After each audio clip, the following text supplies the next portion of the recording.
내가 손자에게 말했다. 내가 너무 기대돼. 내 하나뿐인 딸이 웨딩드레스를 입은 모습을 보는 거야.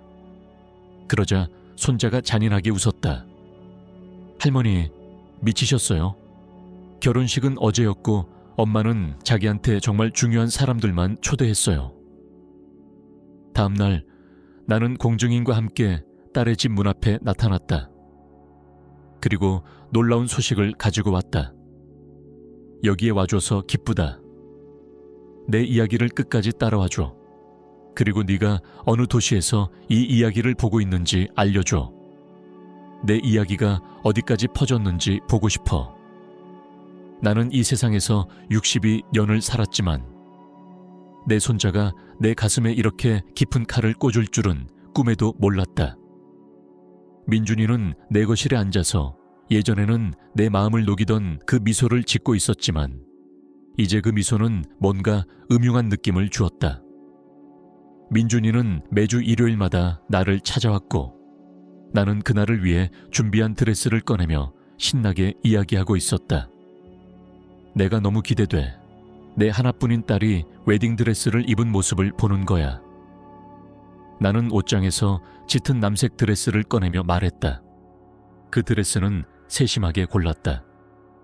은희가 항상 옷에 까다로웠기 때문에 나는 그녀의 특별한 날에 완벽하게 보이고 싶었다. 민준이는 내게 돌아가신 남편, 그러니까 그의 외조부에게서 물려받은 초록빛 눈으로 나를 바라보았다. 순간 그의 표정에서 이상한 기운을 느꼈다. 마치 속으로 갈등하는 것 같았다. 그러더니 17살 소년의 얼굴에 잔인한 미소가 퍼졌다. 할머니, 미치셨어요. 그의 입에서 나온 말은 총알 같았다. 엄마 결혼식은 어제였어요. 엄마가 자기한테 정말 중요한 사람들만 초대했대요. 드레스가 내 손에서 미끄러졌다. 세상이 멈춘 듯 했다.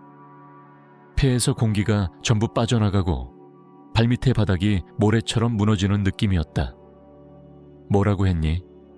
내 목소리는 쉰 속삭임 같았다. 민준이는 소파에 기대며 내 충격을 즐기는 듯했다. 네, 할머니.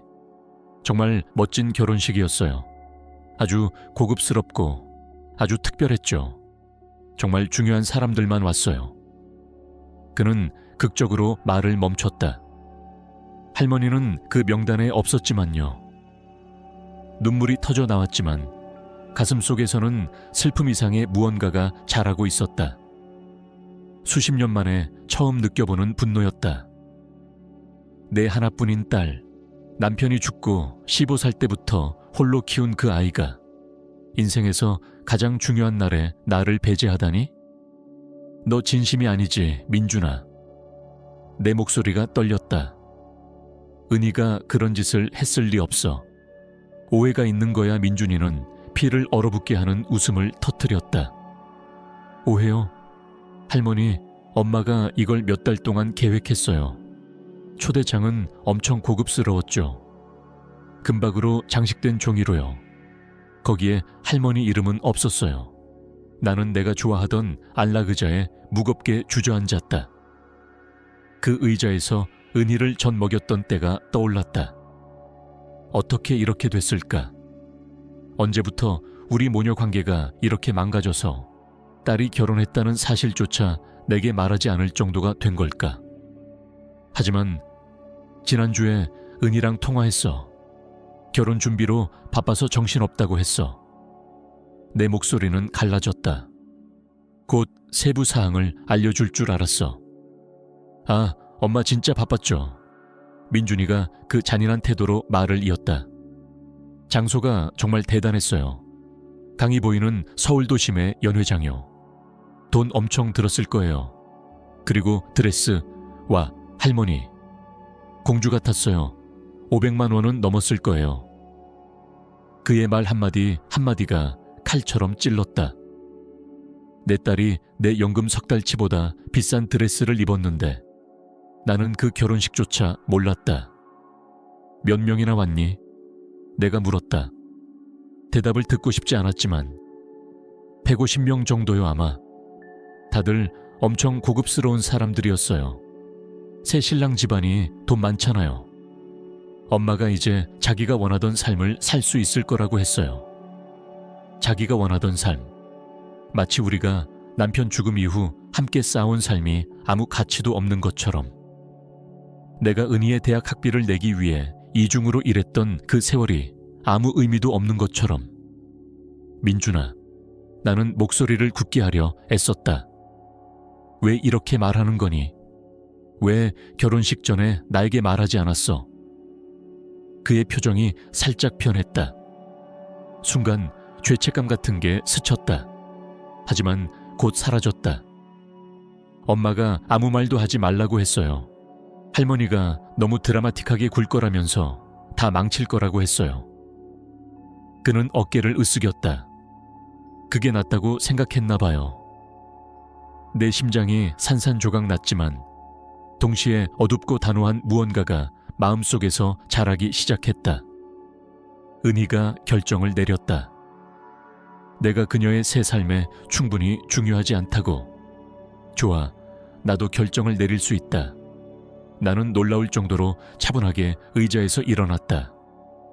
민준아, 이제 너 갈 시간이다. 할머니? 민준이가 처음으로 당황한 표정을 지었다. 가라고. 지금 민준이가 떠난 후 나는 집 안에서 혼자였다. 은희의 어린 시절 사진들로 둘러싸여 있었다. 졸업식, 생일, 함께했던 여름 휴가 사진들. 모든 사진 속에 내가 있었다. 웃으며 은희를 지지하며 조건 없이 사랑하며. 그날 밤 나는 잠을 이루지 못했다. 하지만 걱정이나 슬픔 때문이 아니었다. 훨씬 강렬한 것, 결심 때문이었다. 새벽이 되자 나는 정확히 무엇을 할지 알았다. 다음 날 아침 9시 나는 은희의 집 문 앞에 서 있었다. 예전의 소박한 집이 아니었다. 강남의 고급 주택가에 있는 완벽하게 손질된 정원과 돈 냄새가 나는 입구를 가진 대저택이었다.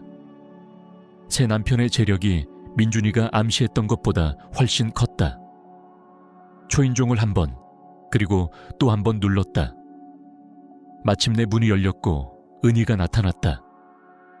크림색 실크 가운을 입고 있었는데 아마 내 월세보다 비쌌을 것이다. 아침 일찍인데도 머리는 완벽하게 단정했다.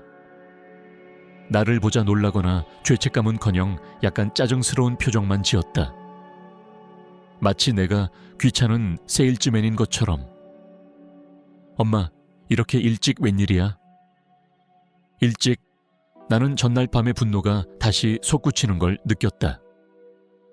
어제 결혼했는데 나에게 한마디도 안 했는데 그게 네 첫 질문이야? 은희가 과장되게 한숨을 쉬었다. 마치 내가 터무니없는 짓을 하는 어린애 같다는 듯이. 들어와. 하지만 점심 약속이 있어서 오래 못 있어 나는 집 안으로 들어갔다. 순간 낯선 사람처럼 느껴졌다. 모든 게 하얗고 금색으로 빛났으며 완벽했다. 개인적인 흔적은 전혀 없었다. 내가 키운 은희를 떠올리게 하는 것도 없었다. 마치 잡지의 인테리어 쇼룸에 들어온 기분이었다. 멋진 집이네. 나는 주위를 둘러보며 말했다. 아주 달라. 고마워.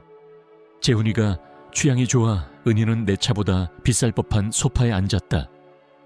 그래 엄마, 무슨 얘기하고 싶어? 그녀 목소리의 냉정함은 뺨을 때리는 것 같았다. 이건 내 딸이 아니었다.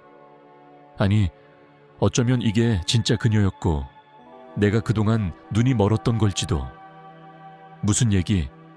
내 목소리가 한 옥타브 높아졌다. 은희야, 내가 너 결혼식에 못 갔어. 너 결혼식에 그게 내게 무슨 의미인지 알아. 그녀는 연분홍 매니큐어를 칠한 손톱을 살펴보았다. 엄마, 화난 거 이해해. 하지만 이건 아주 신중한 결정이었어. 신중한 결정? 응. 그녀가 드디어 나를 똑바로 쳐다보았다. 재훈이는 아주 명망 있는 집안 출신이야. 재훈이 아버지는 서울에서 제일 큰 로펌의 파트너야. 어머니는 세계의 자선단체 이사야. 이 사람들은 특정한 사회적 서클에서 움직여. 그리고 엄마는 그 서클에 어울리지 않아. 그녀는 날씨 얘기하듯 태연히 말했다. 엄마가 공장에서 일했던 거, 그 동네에 있는 집, 엄마의 태도. 재훈이와 그의 가족은 그들이 어울리는 사람들에 대해 특정한 기대를 가지고 있어. 나는 뺨을 맞은 기분이었다.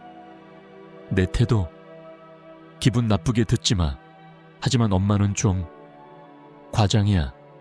그리고 옷차림이나 말하는 방식. 나쁘다는 게 아니야. 그냥 내가 이제 참석해야 할 행사들에 적합하지 않을 뿐이야. 과장?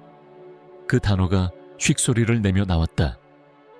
은희야, 너 아빠가 죽고 나서 내가 너를 혼자 키웠어. 너 대학 보내느라 주 60시간 일했어. 네가 악몽 꾸느라 잠 못 자는 밤이면 나도 같이 깨어 있었어. 그런데 내가 너 결혼식에 너무 과장돼서 못 간다고? 엄마, 제발 소란 피우지 마. 그녀는 소파에서 일어나 창문으로 걸어갔다. 엄마가 상처받은 거 이해해. 하지만 큰 그림을 봐야 해. 이 결혼은 내가 꿈도 못 꿨던 기회를 열어줘.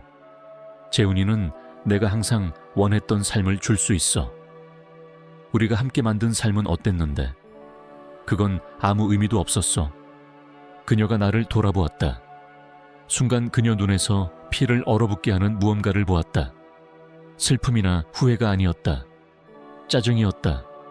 마치 내가 제거해야 할 장애물 같다는 듯이. 엄마, 그 삶은 상황 때문에 어쩔 수 없이 살았던 거야. 하지만 이제 나한테 선택지가 있어. 그 선택지 중 하나가 내 새로운 사회적 위치에 가치를 더해줄 사람들로만 주변을 채우는 거야. 가치? 그 단어가 목이 메어 나왔다. 그래, 가치. 내 결혼과 새 삶에 엄마가 뭘 줄 수 있지? 솔직해지자, 엄마. 30년 동안 공장에서 일했어.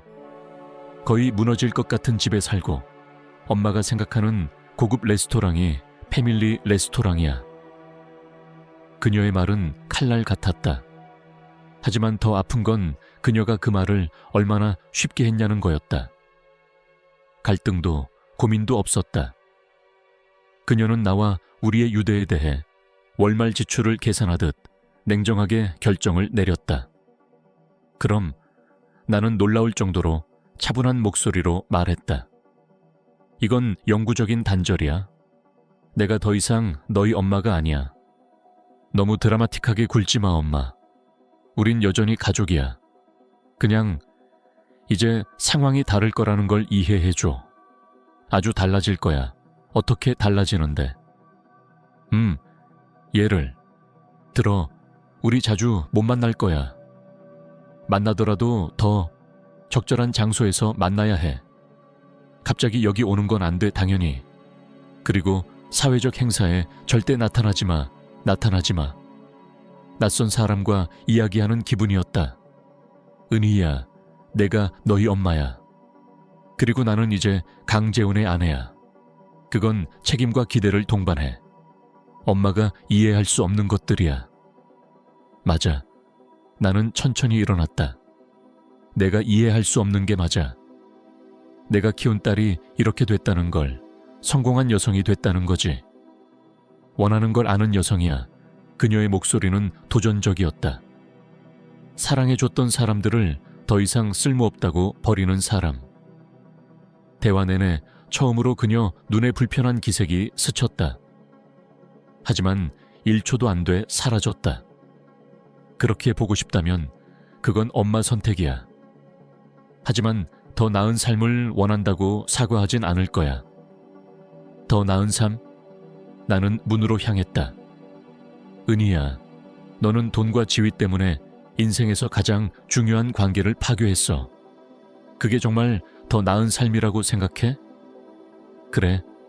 그녀는 망설임 없이 대답했다. 분명히 그래. 나는 심장이 부서진 채로 그 집을 나왔다. 하지만 동시에 오랜만에 느껴보는 완전한 명확함이 있었다. 내 딸이 결정을 내렸다.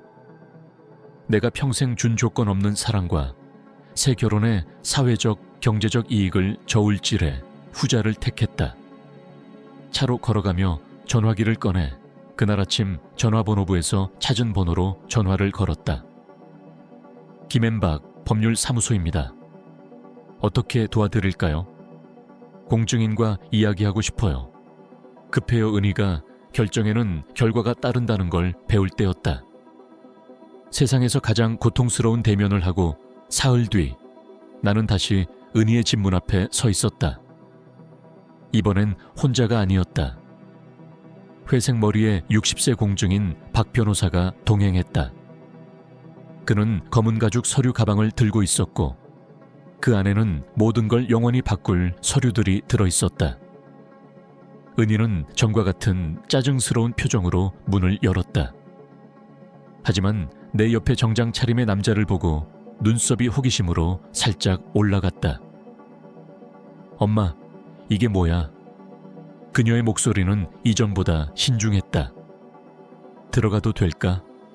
중요한 얘기를 해야 해. 이번엔 그녀 눈에 불확실한 빛이 스쳤다. 우리를 들여보냈지만 문 근처에 서서 언제든 우리를 쫓아낼 준비가 된 것 같았다. 은희야, 나는 3일 동안 연습한 차분함으로 말을 시작했다. 이분은 박 변호사님이야. 중요한 변화를 증명하기 위해 오셨어. 변화? 그녀의 목소리에 경고음이 울렸다. 무슨 변화? 박 변호사가 서류 가방을 열어 몇 장의 서류를 꺼냈다. 은희 씨, 어머님께서 유언장 변경과 주요 자산 소유권 변경을 증명하기 위해 저를 고용하셨어요. 은희의 얼굴에서 핏기가 사라졌다. 그녀의 눈이 변호사와 나를 빠르게 오갔다. 엄마, 무슨 소리야? 앉아. 은희야. 내 목소리는 단호했지만 잔인하지 않았다. 가족을 버리는 게 어떤 의미인지 정확히 알아야 할 때야. 은희는 천천히 하얀 소파에 앉았다. 손이 살짝 떨렸다. 이 모든 상황에서 처음으로 그녀가 취약한 모습을 보였다. 35년 동안 나는 시작했다. 내가 할 수 있는 모든 돈을 모아서 네가 안전한 미래를 가질 수 있도록 했어. 네가 자란 집, 너희 아빠와 내가 함께 늙어가려 했던 그 집은 항상 너 거였어. 엄마, 그녀가 말을 끊었다. 끝나지 않았어. 나는 손을 들어 막았다. 그 집은 지금 3억 원 가치야. 이 집 같은 대저택은 아니지만 그래도 가정이야. 너를 조건 없이 사랑했던 가족의 추억으로 가득한 집. 박 변호사가 유리 테이블 위에 첫 번째 서류를 놓았다. 이건 김영숙 여사의 새 유언장입니다. 보시다시피 가족의 집은 더 이상 은희 씨에게 상속되지 않습니다. 뭐? 은희가 앞으로 몸을 숙이며 서류를 빠르게 읽었다. 그럼 누구한테 주는 거야? 서울 홀어머니 지원재단에. 나는 대답했다. 정말 집이 필요한 가족들에게, 거의 무너질 것 같은 집이라고 여기는 사람들에게 주는 게 아니야. 은희의 얼굴이 더 창백해졌다. 엄마, 그건 그냥 말뿐이었어. 화가 나서 한 거야. 진심이 아니었어. 그래? 나는 전화기를 꺼내 녹음을 재생했다. 그녀의 목소리가 맑게 울렸다. 내 결혼과 새 삶에 엄마가 뭘 줄 수 있지? 솔직해지자 엄마. 30년 동안 공장에서 일했어. 거의 무너질 것 같은 집에 살고 날 녹음했어? 그녀의 목소리가 한 옥타브 높아졌다. 그래, 네가 한 잔인한 말 한마디 한마디를. 내 딸이 날 쓰레기처럼 버렸다는 걸 착각한 게 아닌지 확인하고 싶었어. 은희의 눈에 눈물이 맺혔다. 하지만 이제 그 눈물은 나를 더 이상 흔들지 않았다. 사흘 동안 내가 흘릴 눈물은 다 흘렸다. 이제 남은 건 차갑고 맑은 결심뿐이었다. 박 변호사가 또 다른 서류를 테이블에 놓았다. 이건 특히 흥미롭습니다. 은희 씨, 어머님께서 5억 원 상당의 생명보험에 은희 씨를 수혜자로 지정하셨다는 걸 아셨나요? 있었다고? 은희가 공포에 질린 눈으로 서류를 보았다. 이제 수혜자는 민준이야. 나는 간단히 말했다. 적어도 민준이는 너 결혼식에 대해 잔인하게나마 진실을 말해줬어. 민준이는 아직 애야. 민준이는 너 아들이야. 그리고 너와 달리 날 더 이상 필요 없다고 버릴 계획을 몇 년 동안 세우진 않았어. 은희가 소파에서 벌떡 일어났다. 엄마, 이건 터무니없어. 터무니없는 싸움 때문에 과민 반응하는 거야. 터무니없는 싸움? 내 목소리는 위험할 정도로 차분했다. 은희야, 너는 날 결혼식에 초대하지 않았어. 순간적인 싸움이 아니라 몇 달 전에 계산적으로 내린 결정이었지. 내가 너 새 삶의 가치를 더하지 않는다고 분명히 말했어. 좋아, 나도 계산할 줄 알아. 그게 무슨 소리야? 박 변호사가 헛기침을 했다. 더 많은 서류가 있습니다, 은희 씨. 내 심장이 쿵쾅거렸지만 목소리는 단호했다. 너 아빠에게 오빠가 있었던 거 알지, 은희야? 5년 전에 자식 없이 돌아가신 로버트 삼촌. 막연히 그녀가 혼란스러운 얼굴로 대답했다. 그분이 내게 전부 남겼어. 부산의 집, 투자, 퇴직 계좌. 총 7억 원 가까이. 그녀의 눈이 충격으로 커졌다. 그동안 내가 그 돈을 관리하며 네가 첫 집을 살 때 주려고 모아왔어. 엄마, 그녀의 목소리는 속삭임 같았다. 그 돈도 이제 민준이 거야. 내 퇴직금과 함께 은희가 살짝 비틀거렸다. 얼마나? 총 얼마야? 12억 원입니다. 박 변호사가 서류를 읽으며 대답했다. 민준이 25살이 될 때까지 김영숙 여사가 관리하는 신탁에 맡겨질 겁니다. 12억 원? 은희가 소리쳤다. 엄마, 그건 엄청난 돈이야. 민준이한테 다 줄 순 없어. 왜 안 돼? 나는 물었다. 너 말로는 내가 너 삶의 가치를 더하지 못한다며. 내가 너를 위해 모은 돈도 분명 가치 없을 거야. 그건 내가 의도한 게 아니야. 아니라고? 너는 내가 너의 새로운 사회적 위치에 가치를 더해줄 사람들로만 둘러싸여야 한다고 아주 분명히 말했어. 좋아, 이제 네가 원하는 대로 됐어. 네가 가치 있다고 여기는 사람들로만 둘러싸였잖아. 은희가 방안을 서성였다. 손이 떨렸다. 엄마, 제발 잘 생각해. 화난 순간에 영구적인 결정을 내리는 거야. 화난 순간 나는 천천히 일어났다. 은희냐, 넌 몇 달 동안 날 결혼식에서 배제할 계획을 세웠어. 민준이한테 아무 말도 하지 말라고 했지. 150명을 초대해서 내 인생의 가장 중요한 날을 축하했는데 날 의도적으로 뺐어. 그건 화난 순간이 아니야. 내가 너 삶에서 얼마나 가치 있는지에 대한 선언이었지. 마음 바꿀 수 있어. 그녀가 절박하게 말했다. 유언장은 수정할 수 있어. 그래, 수정할 수 있지. 나는 고개를 끄덕였다. 하지만 난 안 할 거야. 박 변호사가 서류를 서류 가방에 넣기 시작했다. 더 질문이 없으시다면 여기서 끝입니다. 은희가 나를 보았다. 어린 시절 이후 처음 보는 표정이었다. 순수한 공포였다. 엄마, 제발 내가 잘못했어. 하지만 난 여전히 너 딸이야. 아니야. 나는 문으로 향하며 말했다. 딸은 너처럼 엄마를 대하지 않아. 딸은 엄마의 사회적 가치를 계산해서 삶에서 제외할 가치가 없다고 결정하지 않아. 엄마가 필요해. 나는 문턱에서 멈춰 그녀를 마지막으로 돌아보았다. 나를 필요로 하는 거야? 아니면 내 돈을 필요로 하는 거야? 그녀는 대답하지 않았다. 그게 내가 필요한 모든 대답이었다. 유언장 공개 이후 일주일이 지났다. 내 전화는 쉴 새 없이 울렸다. 은희는 닷새 동안 73번 전화했고 절박한 애원에서 은연중 위협까지 담긴 음성 메시지를 남겼다. 하지만 내가 아직 발견하지 못한 게 더 있었다. 내가 지금까지 한 모든 게 더 큰 계획의 첫걸음에 불과하다는 걸 알게 해줄 무언가가. 그 주 수요일 오후 민준이가 찾아왔다. 그는 달라 보였다.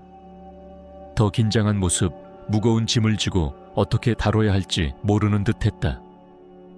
그는 일주일 전 내 심장을 찢어놓았던 그 소파에 앉았지만 이번엔 내 눈을 피했다. 할머니, 그가 살짝 떨리는 목소리로 시작했다.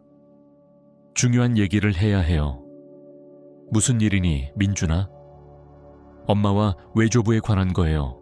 그는 내 돌아가신 남편을 말했다. 엄마가 할머니한테 절대 말하지 않은 게 있어요. 등골이 서늘해졌다. 무슨 일이야? 민준이가 깊게 숨을 들이쉬었다. 외조부가 돌아가셨을 때 기억나세요?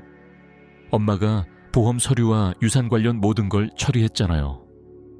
그래, 물론 내가 너무 망가져 있어서 그걸 다 처리할 수 없었어. 은희가 도와주겠다고 했지. 그런데 민준이가 불편한 듯 몸을 움직였다. 할머니가 모르는 돈이 더 있었어요. 그게 무슨 소리야? 외조부가 할머니한테 비밀로 한 투자 계좌가 있었어요. 같이 은퇴할 때 깜짝 선물로 주려고 했대요. 내 심장이 빨리 뛰기 시작했다. 민준아, 무슨 소리야?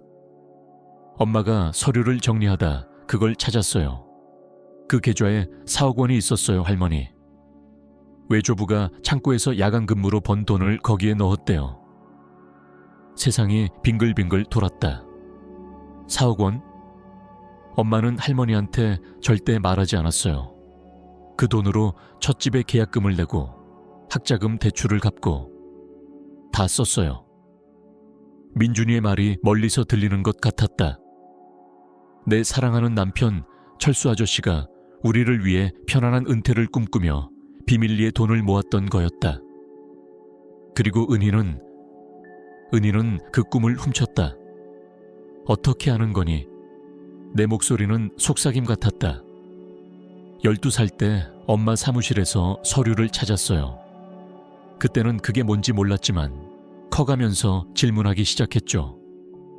엄마는 할머니가 아는 게 더 상처가 될 거라고 했어요. 외조부가 비밀을 숨겼다고. 그리고 넌 그 말을 믿었어. 민준이가 부끄러운 듯 고개를 숙였다. 그땐 엄마였고 전 어린애였어요. 하지만 이제 결혼식으로 할머니가 겪은 일을 보고 더는 침묵할 수 없었어요. 나는 떨며 소파에서 일어났다. 돈의 배신도 충격이었지만 은희가 몇 년 동안 나를 조종하며 내 권리를 속이고 정보를 통제했다는 깨달음이 더 끔찍했다. 더 있는 거니, 민준아? 내가 물었다. 더 들을 힘이 있을지 확신은 없었지만 네, 그가 속삭였다. 로버트 삼촌 계좌에 관한 것도 있어요. 그게 뭔데? 작년에 엄마가 제게 서류에 서명하라고 했어요. 세금 관련이라고 했는데 저를 그 계좌의 수혜자로 지정한 것 같아요. 할머니가 남기려던 돈뿐만 아니라 뭐라고? 할머니, 엄마가 계획하고 있었던 것 같아요. 삼촌 돈을 제 이름으로 옮기고 제가 21살이 될 때까지 엄마가 관리자로 관리하려 했어요. 방 안이 완전히 조용해졌다. 은희의 배신의 규모는 내가 상상했던 것보다 훨씬 컸다. 결혼식에서 나를 배제하고 모욕한 것뿐만 아니라 내 돈 전부를 통제하려는 계획을 세웠다. 민준아, 내 목소리가 낯설었다. 그 서류 가지고 있니? 네, 가져왔어요. 그는 배낭에서 폴더를 꺼냈다. 할머니가 봐야 한다고 생각했어요. 떨리는 손으로 서류를 훑었다. 모든 게 거기에 있었다. 신탁 이전 양식, 재정관리 서류, 심지어 내가 고령으로 인해 복잡한 재정을 관리할 능력이 없다는 새 유언장 초안까지. 무능력? 나는 소리내어 읽었다. 내가 62살이지. 92살이 아니야. 할머니, 민준이가 내 손을 부드럽게 잡았다. 더 알아야 할 게 있어요. 뭐가 더 있어? 엄마가 모두에게 할머니가 기억력 문제가 있다고 말하고 다녔어요. 가족, 이웃, 심지어 할머니 주치의한테도 갔어요. 뭐? 그 순간의 분노는 내가 경험한 어떤 것과도 달랐다. 김 박사한테 갔어? 네. 할머니가 혼란스러운 증상을 보이고 중요한 걸 잊어버린다고 했어요. 할머니가 돈을 관리할 능력이 없다는 사례를 만들고 있었어요. 나는 무겁게 주저앉았다. 은희의 배신이 완전히 드러났다. 결혼식 문제가 전부가 아니었다. 나를 고립시키고 내 돈을 통제하고 결국 내 모든 자산을 빼앗으려는 치밀한 계획이었다. 왜 이제야 이걸 말하는 거니, 민준아? 결혼식으로 할머니가 너무 고통받는 걸 보고 엄마 거짓말에 더 이상 동참할 수 없었어요. 왜?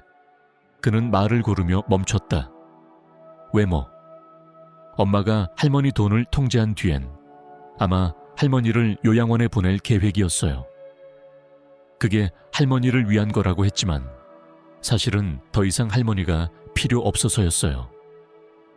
억눌렀던 눈물이 마침내 흘렀다. 이번엔 슬픔이 아니라 정당한 분노였다. 내 딸이 내 독립집 존엄을 돈 때문에 훔치려 했다. 민준아, 나는 눈물을 닦으며 말했다. 필요하다면 이 모든 걸 증언할 수 있겠니? 증언요? 변호사 앞에서? 심지어 재판관 앞에서도요. 민준이가 단호히 고개를 끄덕였다. 네, 할머니. 엄마가 한 짓에 대해 대가를 치러야 할 때예요. 나는 창문으로 걸어가 내가 자란 거리를 바라보았다. 철수와 함께 삶을 쌓고 은희를 키운 곳이었다. 이제 그녀는 나를 돈의 원천으로만 보았다. 민준아, 나는 돌아보지 않고 말했다. 이 모든 게 뭐가 제일 슬프니? 뭐예요, 할머니?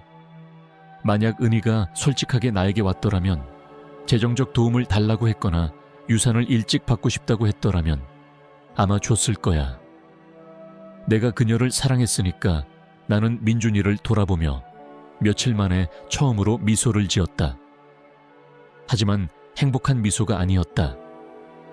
내가 누구를 상대하고 있는지 완전히 깨달은 사람의 미소였다. 이제 민준아, 내 엄마는 조종게임에 2명이 참여할 수 있다는 걸 알게 될 거야.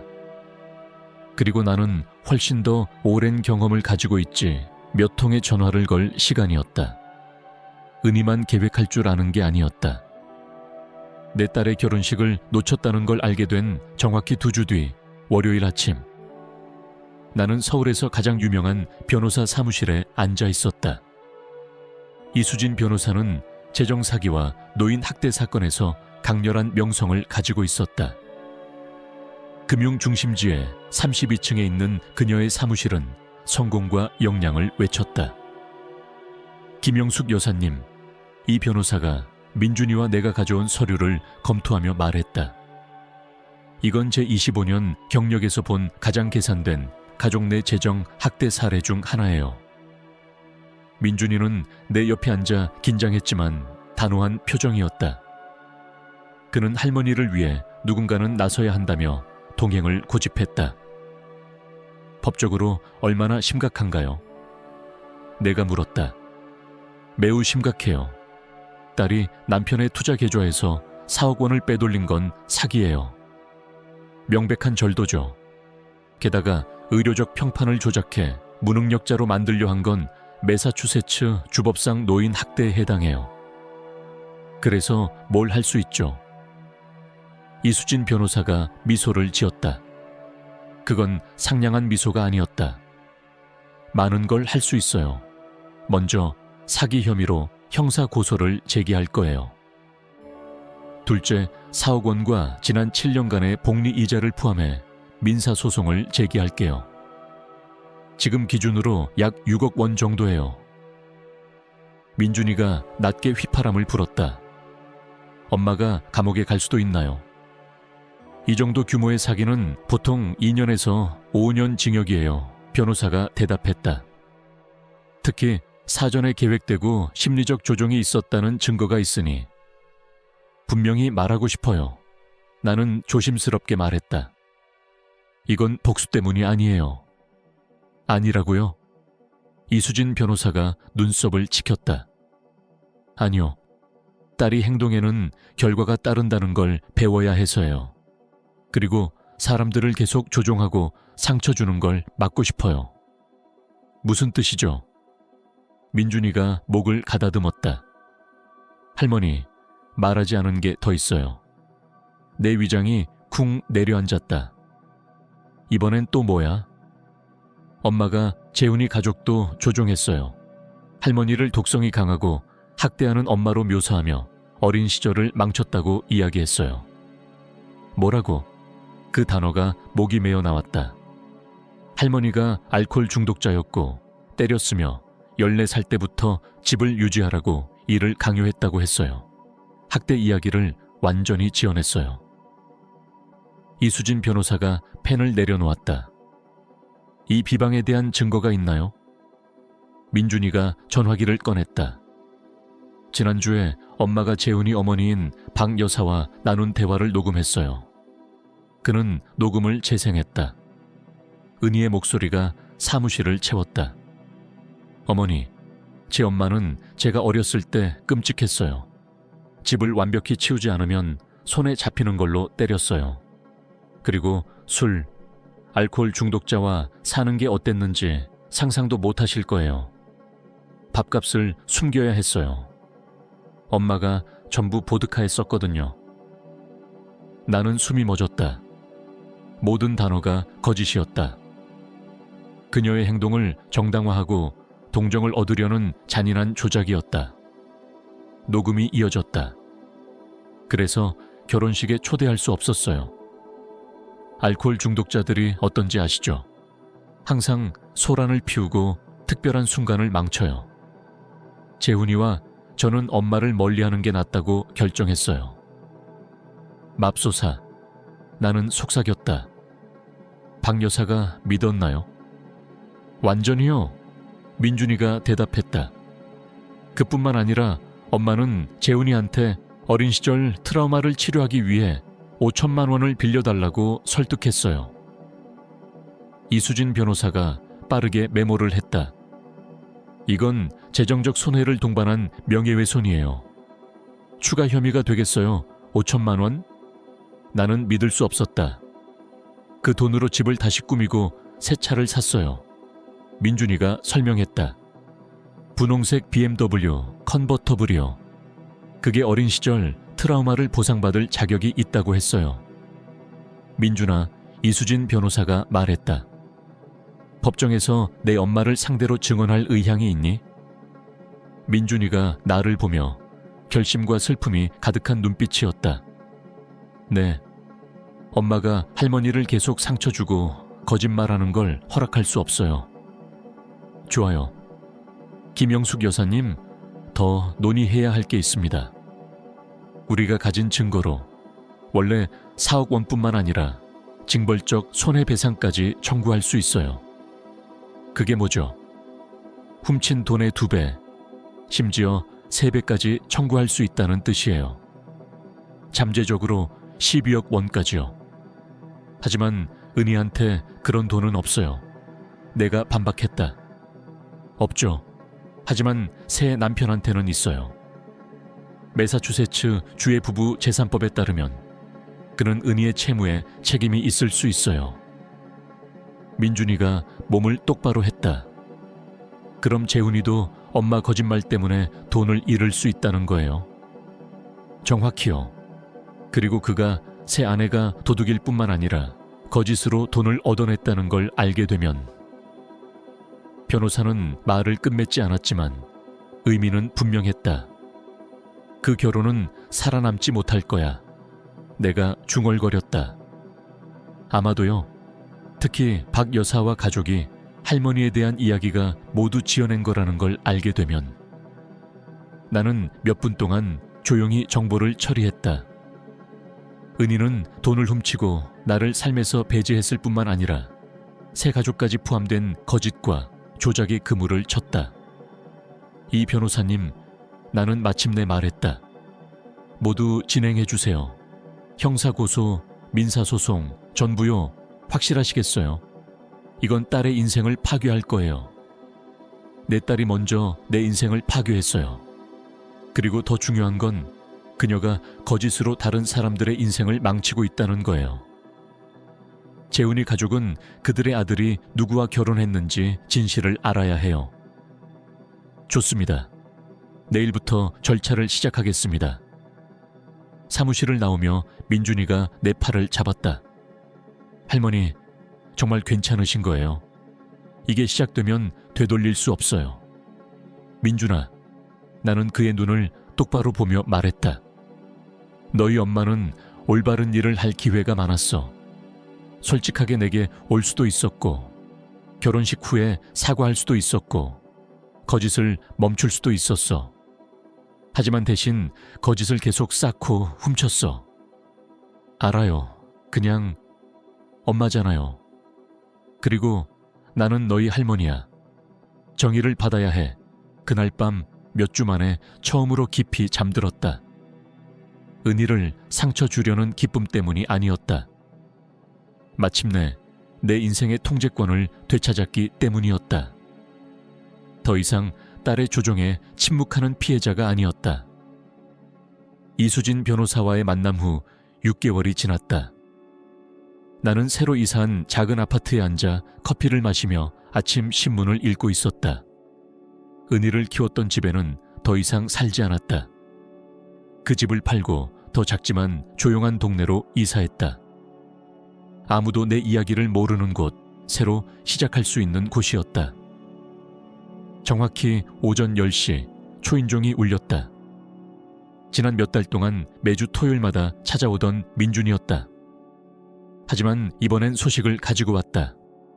할머니, 그가 소파에 앉으며 말했다. 기쁨과 슬픔이 섞인 표정이었다. 엄마의 이혼 서류가 어제 최종 확정됐어요. 은희는 어때? 좋지 않아요. 재훈이가 당연히 집을 가졌죠. 결혼 전 그의 거였으니까요. 그리고 빌린 5천만 원도 갚아야 했어요. 가짜 치료비로 빌린 거요. 그리고 너희 외조부 돈은? 판사가 4억 원 전액과 이자를 갚으라고 했어요. 총 6억 3천만 원요. 민준이가 말을 멈췄다. BMW를 팔고 거의 모든 보석을 전당포에 맡겨야 했어요. 그 말을 들어도 만족감은 없었다. 죄책감도 없었다. 은희가 결정을 내렸고 이제 그 결과를 살고 있었다. 지금 어디서 살아? 도시 반대편의 작은 아파트요. 치과 병원에서 접수원으로 일해요. 민준이가 조심스럽게 나를 보았다. 할머니를 계속 묻더라고요. 그래서 뭐라고 했니? 진실을 말했어요. 할머니가 잘 지내고 평화롭고 엄마와 연락하고 싶지 않다고. 나는 고개를 끄덕였다. 그게 진실이었다. 모든 일을 겪은 후 화해하고 싶은 마음은 없었다. 일부 다리는 한 번 불타면 다시 지을 수 없다. 가장 이상한 게 뭔지 아니, 민준아? 나는 일어나 그에게 커피를 더 따라주며 말했다. 뭐예요? 지금 내가 몇 년 만에 가장 행복해. 예전엔 항상 은희 때문에 걱정했어. 왜 그렇게 냉정하게 구는지, 내가 엄마로서 뭘 잘못했는지 끊임없이 고민했지. 이제 내가 잘못한 게 없다는 걸 알아. 그냥 잔인함을 선택한 사람을 키운 거야. 민준이가 고개를 끄덕였다. 그리고 이 모든 것 중 가장 좋은 점이 뭔지 아세요? 뭐예요? 이제 진짜 행복한 할머니가 있다는 거예요. 예전엔 엄마가 친절하지 않을 때 항상 슬퍼 보이셨어요. 이제는 달라요. 더 강해졌어요. 그가 맞았다. 지난 몇 달은 깨달음의 시간이었다. 은희의 사랑을 얻으려는 끊임없는 압박 없이 내가 누구인지 다시 발견했다. 지역센터에서 그림 수업을 시작했고 새 친구들을 사귀었으며 도서관에서 만난 상냥한 호라비 현수 아저씨와 가끔 데이트도 했다. 어제 뭘 했는지 아니? 내가 민준이에게 물었다. 뭐요? 너희 외조부 무덤을 처음으로 방문했어. 돈을 훔쳤다는 걸 알게 된 후로 처음이야 기분이 어땠어요? 모든 걸 얘기했어. 우리가 위에 모은 돈을 되찾았고 이제 그게 너를 위한 계좌에 있다고. 그리고 내가 평화를 찾았다고 묘지에서 느낀 고요함을 떠올리며 멈췄다. 그리고 용서를 빌었어. 뭐 때문에요? 너희 외조부의 마지막 선물을 훔쳐 그를 모욕한 딸을 키운 것에 대해. 민준이가 일어나 나를 안았다. 할머니, 엄마의 선택은 할머니 잘못이 아니에요. 알아. 하지만 그에게 말해야 했어. 우리는 잠시 조용히 각자의 생각에 잠겼다. 그러다 민준이가 다시 말했다. 마지막으로 엄마와 얘기했을 때 뭐라고 했는지 아세요? 뭐? 이제 왜 할머니가 유언장에서 자기를 뺀 건지 이해한다고 했어요. 자기가 그 입장이었어도 아마 똑같이 했을 거라고. 정말? 네, 드디어 자기가 뭘 잃었는지 깨닫는 것 같아요. 돈뿐만 아니라 우리, 진짜 가족을, 그리고 넌 그걸 어떻게 느끼니? 민준이가 한숨을 쉬었다. 엄마가 안 됐지만 죄책감은 없어요. 엄마가 자기 길을 선택했고 저도 제 길을 선택했어요. 할머니와 함께 있는 걸 택했죠. 그리고 난 그게 정말 고마워. 민준이가 떠난 후 나는 작지만 햇살이 비치는 발코니에 앉아 공원에서 아이들이 놀고 가족들이 피크닉하는 모습을 바라보았다. 단순한 풍경이었지만 몇 년 만에 처음으로 느끼는 평화로 가득 찼다. 전화가 울렸다. 모르는 번호였다. 여보세요, 김영숙 여사님, 강재훈입니다. 나는 의자에서 몸을 똑바로 했다. 몇 달 전 변호사 사무실에서 만난 이후로 그와 이야기한 적이 없었다. 안녕, 재훈씨. 잘 지내? 네, 잘 지냅니다. 전화한 건 은희가 드디어 모든 진실을 말해줬기 때문이에요. 그래? 결혼식, 아버지의 돈, 엄마에 대해 했던 거짓말들. 전부요. 그리고 그걸 어떻게 느끼니? 분노하고 배신당했지만 동시에 그 관계에서 벗어나서 홀가분해요. 그는 잠시 멈췄다. 김영숙 여사님, 제가 그 거짓말들을 믿은 걸 정말 사과드리고 싶어요. 민준이가 할머니에 대해 말할 때 묘사한 여사님을 먼저 만났어야 했어요. 재훈씨, 네가 거짓말인 줄 알 방법은 없었어. 그래도 사과드리고 싶어요. 그리고 또 알아야 할 게 있어요. 뭔데? 은희가 지금 치료사를 만나고 있어요. 자기가 초래한 피해를 이해하기 시작한 것 같아요. 그게 한 짓을 지우는 건 아니지만 여사님이 아시면 좋을 것 같아서요. 그거 들으니 기뻐. 그녀가 자기 자신과 평화를 찾길 바래. 그리고 여사님은요, 평화를 찾으셨나요? 나는 새 식물과 드디어 읽을 시간이 생긴 책들로 가득한 작은 아파트를 둘러보았다. 민준이와 내가 웃고 있는 사진들. 은희의 사진은 한 장도 없었다. 그래, 나는 완전히 솔직히 말했다. 찾은 것 같아. 다행이에요. 행복하실 자격이 있으시니까요. 전화를 끊은 후 나는 오랫동안 조용히 앉아 있었다. 승리감은 없었다. 복수에 대한 만족감도 없었다. 단지 깊고 포괄적인 자유의 감각만이 있었다. 수십 년 만에 처음으로 내 인생은 온전히 내 것이었다. 은희의 기대나 조종에 의해 정의되지 않았다. 그녀의 사랑이나 승인을 얻으려는 필요에 휩싸이지 않았다. 그저 내 것이었다. 그날 밤 잠들기 전 나는 침대 옆 탁자에 보관했던 사진을 꺼냈다. 5살 은희가 해변에서 모래성을 쌓으며 웃고 있는 사진이었다. 오랫동안 그 사진을 간직하며 언젠가 다시 그런 순간을 가질 수 있기를 바랐다. 하지만 이제 그 사진 속 아이가 자라서 다른 사람이 되기로 선택했다는 걸 이해했다. 그리고 나는 그 사람이 나를 더 이상 상처 주지 않도록 선택했다. 사진을 옷장 안상자에 넣었다. 버리지는 않았다. 그 추억은 한때 진짜였으니까. 하지만 매일 볼 수 있는 곳에 두지도 않을 것이다. 인생의 일부 장은 새 장이 시작되려면 닫혀야 한다. 그리고 나는 새 장을 시작할 준비가 되어 있었다.